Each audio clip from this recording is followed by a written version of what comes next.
Alright guys, it's part 4 of the hot rod build and I've just had some bits turn up in the post. I've had one of these and a chain. I know what you're thinking. Wow! No. It's not that. Get that image out your head. Oh, you're so cute. Yeah, I know, I'm sorry. As well as them, I've got loads of other stuff I'm going to be fitting, and before the end of this video I'm going to have it rolling under its own power. Let's get making!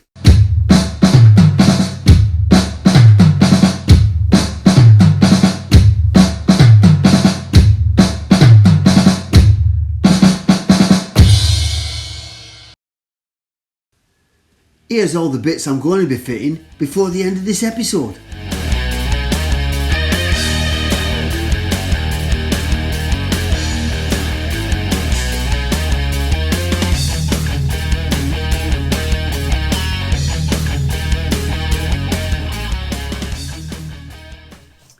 The first thing I've got to do is to fit this sprocket to the back axle. Now the back axle is a threaded 20mm bar and the hole in the centre of this is 26, so obviously it's going to be a loose fit. So the way I got round it with the disc brake was to get a slice off a metal bar, drilled a 20mm hole in this bar. Now my pillar drill, it's not high precision pillar drill, but it does the job.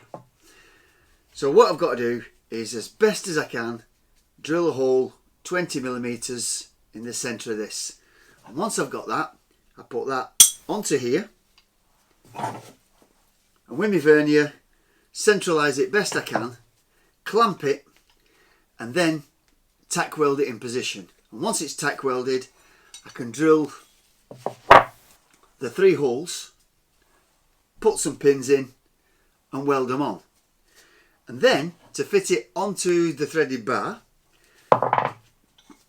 put this onto the back axle, again centralise it with my vernier and some clamps, and once it's absolutely centred, tack weld it, take it off and weld it up. It worked for the disc brake, it's going to work for this.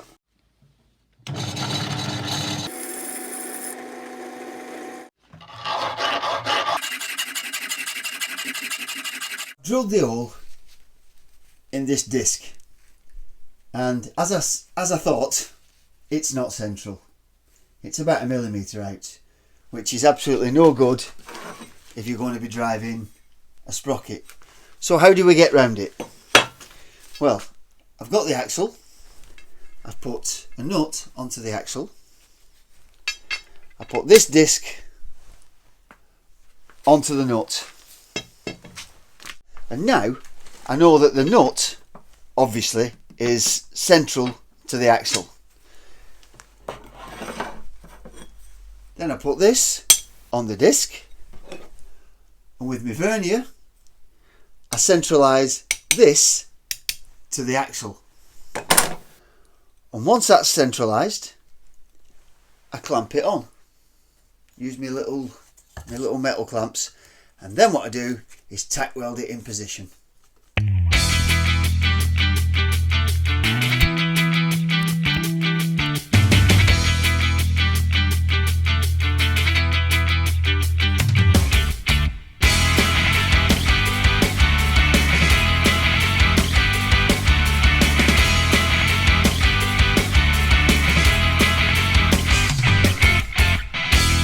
So now I'm going to tack weld this in position, and I'll weld it up proper once my new welding mast turns up. Okay, Dennis?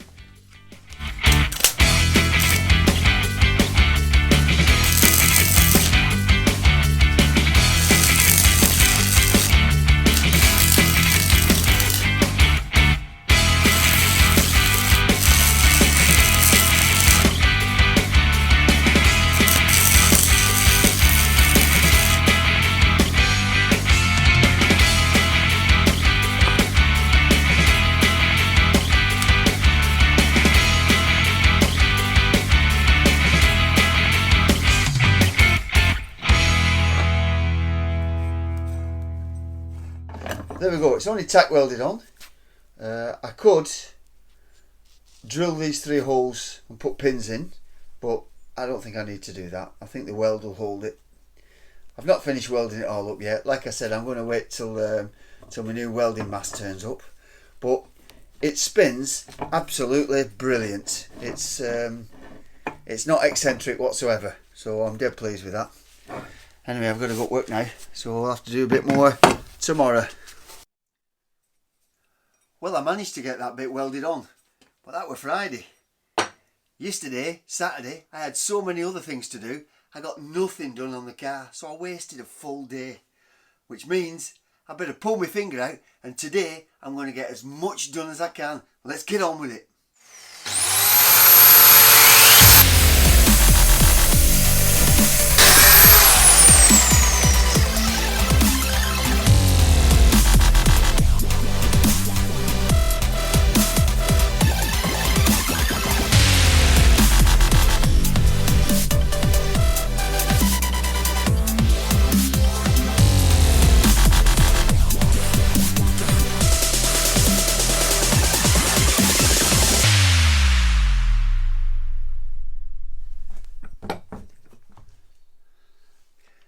I just thought I'd better point out that when I fit the drive sprocket and the disc brake, it's very important which side the welded nut goes on.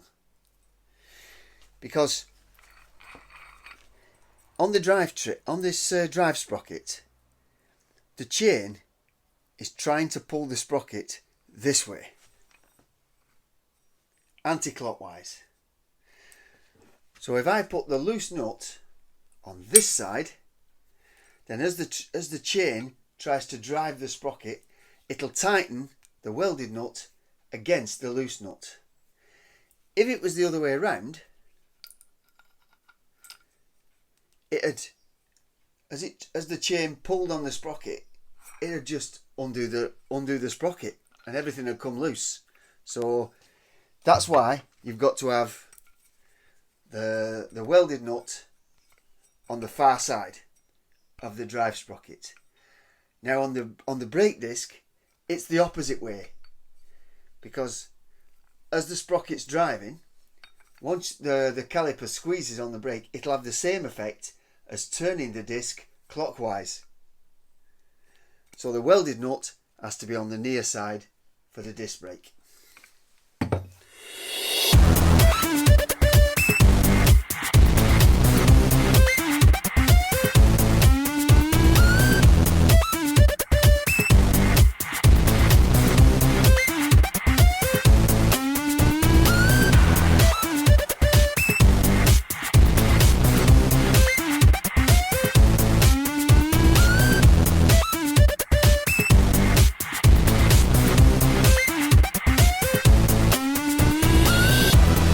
Taking a bit of time, but I've got the brake disc fitted and I've made a support and I've got the caliper fitted now.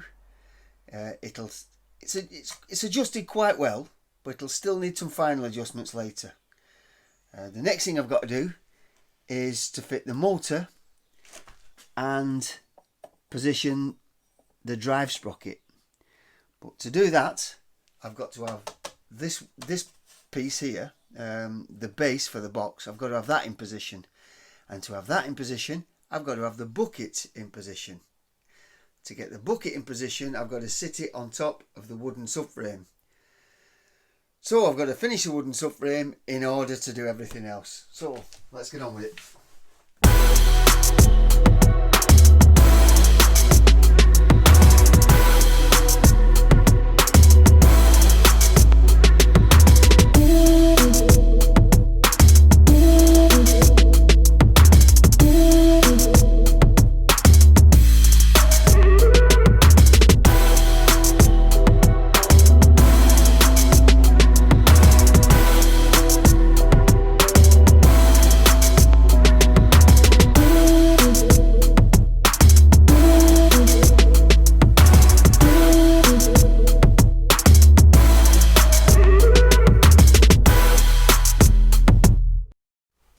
Once I'd centred all the front of the car, I came and centred all the back, including this box, And then what I did, I put my pencil and drew lines on the wooden subframe on the underside of the seat section. That means that when I turn it over now, I can drill some holes for the screws, and they'll sit exactly in the centre of the wooden subframe, and I can screw it all together.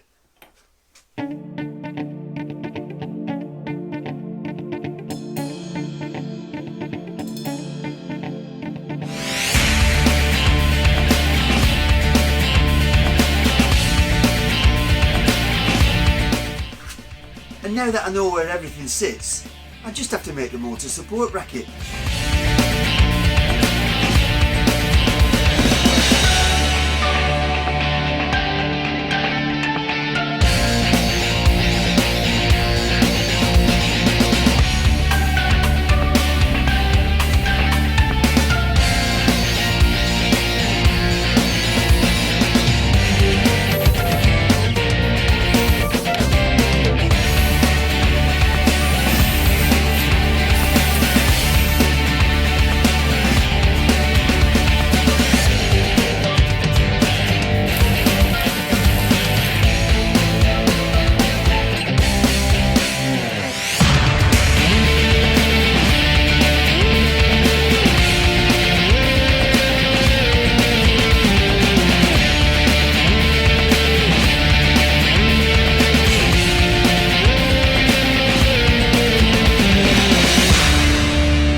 Yesterday, just as I thought I'd finished, I come across two little problems. So I've been thinking about how to solve these problems. First of all, what are the problems? One is, when I made this support bracket for the motor, I drilled 4 holes so that the motor would sit exactly central. But once the chain is under tension, there's less space. This is almost touching the frame, and there's more space here, which means I have to move the motor forward to get the chain evenly spaced from the frame on both sides. Second problem was, when I adjusted the chain length, it's a bit loose. If I take one more link out, it's too tight. So what I want is to be able to adjust the tension of the chain using some bolts or something. So I've been having to think about this, and what I'm going to do is I'm going to kill 2 birds with one stone. I'm going to drill some new holes, and I'm going to thread them. And then I've made myself, I got some bar, put a thread on it. I'm going to weld, I'm going to make some nuts, I'm going to make some bolts. They're going to go through the holes with the thread, and then when I turn this, it's going to push the motor up or lower it down. I'll show you what I'm going to do. I can't explain anything, I'm rubbish, but I'll show you what I'm going to do.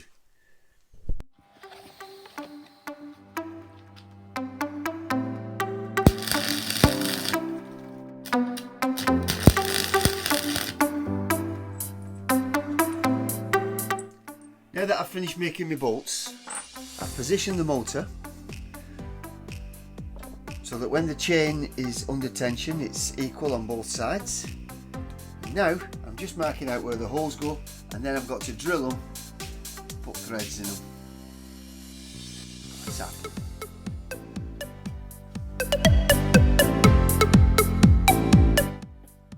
Take the bolt out of there first. It's easier to get marking through it.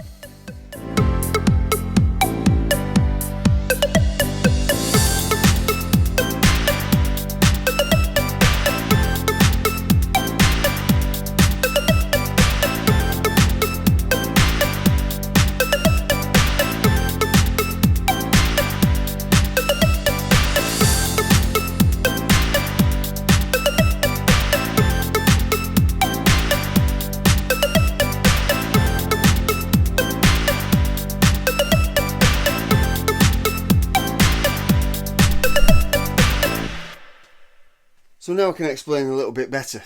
I've got these bolts fitted. Okay, they're a little bit long, that doesn't matter. They run through this support. Then I've put a little nut on the top. So now we start off, the chain's loose, and by turning the nut I can adjust the tension on the chain.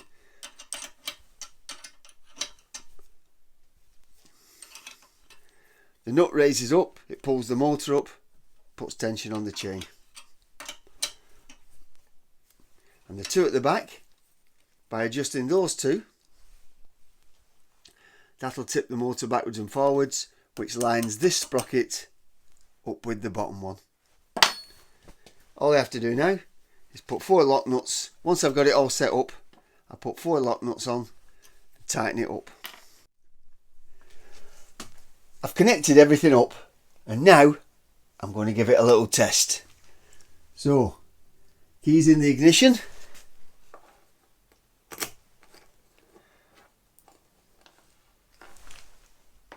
Turn it on.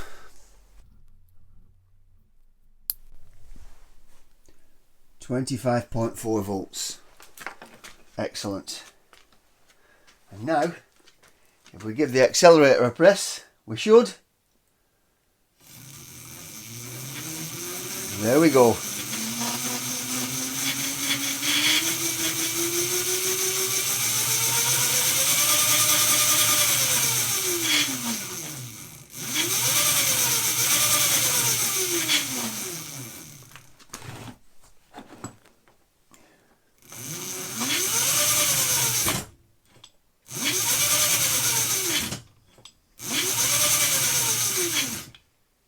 Brilliant. Well, looks like I can start putting it all together now. Oh, you solve one problem, you cause another. Because I had to move this motor forward, it meant that when I come to fit the wooden subframe and these seats, as I pulled them backwards to line up the cutouts with the metal subframe, the back of the seats was touching the motor. I've unbolted the seats and moved them forward 2 centimetres. But now, this distance is 2 centimetres bigger, which means the floor that I've made is 2 centimetres too small. So, I've either got to make a new floor, or I've got to cut these and move it forward 2 centimetres. And that's what I'm going to be doing now before I film part 5. And in part 5, I'm going to be making the steering wheel, I'm going to be fitting the steering column, the accelerator pedal, the brake pedal, and then it's all ready for a test drive. If you don't want to miss it, subscribe to my channel. Thanks for watching, guys. Catch you next time.